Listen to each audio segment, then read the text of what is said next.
Being a child star isn't easy as it often seems, because you grow up in the spotlight and then you fade away as soon as people move on to the next big thing. Now for us who didn't grow up that way, we grew up watching these child stars who could have been our age, younger than us, or sometimes even older than us. A lot of the actors stayed remembered as the character that they played when they was younger, despite the fact that they look nothing like that today. Growing up is part of everyone's journey, famous or not. Now there's a few cases where some child actors did more than that. They transformed into totally different people.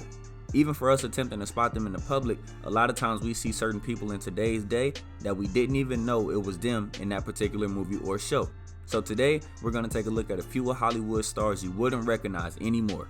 But before we get into it, make sure to subscribe to the channel for future content just like this, and also like the video as it helps the channel out tremendously. The first child actor that we're going to dive into is Matthew Lewis, who was born June 27, 1989. Lewis is an English film, television, and stage actor best known for playing Neville Longbottom in the Harry Potter films. Lewis has been acting since he was 5 years old and spent most of his childhood playing the awkward and clumsy student. But as his character grew into a more courageous and outspoken person, so did the actor playing him. By the time Harry Potter Deathly Hallows Part 2 hit the theaters, Neville Longbottom from the first few movies was replaced by a sword-wielding son of a gun that the whole world fell for. After the last movie in the franchise wrapped up, Lewis focused more on TV work as he starred in several British dramas, including Bluestone 42 and Ripper Street.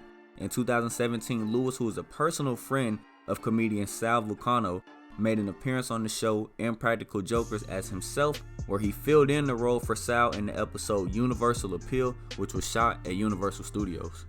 Moving on over to the next actor, which this may surprise a lot of you, Alexa Vega. She was born August 27, 1988, and is an American actress and singer most known for her role as Carmen Cortez in the Spy Kids film series. Now I know I watched Spy Kids when I was a child, so this one is a shock for me as well. But she also played Shiloh Wallace in the film Repo. Vega's definitely not a little girl anymore though. She made that pretty clear by starring in Machete Kills, where people saw her in an extremely provocative costume, kicking butt, and you know people found it hard to believe that she was the same person who fought evil robots with her little brother. Now she's worked with the same crew on all of these movies and made a quote stating that it was definitely weird standing in front of those same exact people half naked because it felt like she was surrounded by a bunch of parents. And that's easy to believe as a child. If you're doing stuff around adults when you become an adult and they saw you as a child, that would be kind of weird too. Even when she's fully dressed though, it's still difficult to find similarities between little Alexa and the woman she's grown up to be. Now last, but definitely not least, we're going to talk about Raven-Symoné, who was born December 10th, 1985, and she's widely known as simply just Raven. She's an actress, singer, songwriter, and producer.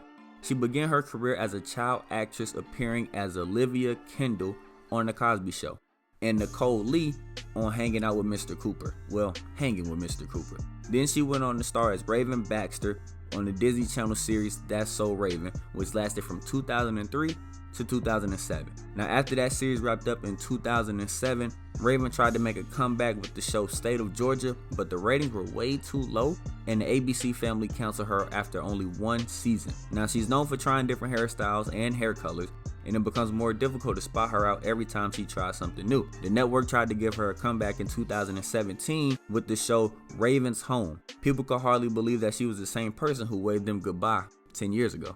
And that's how we're going to wrap up today's video. If you enjoyed it, make sure you leave a like on it and also comment down below which one of these actors surprised you the most, and we'll see you next time.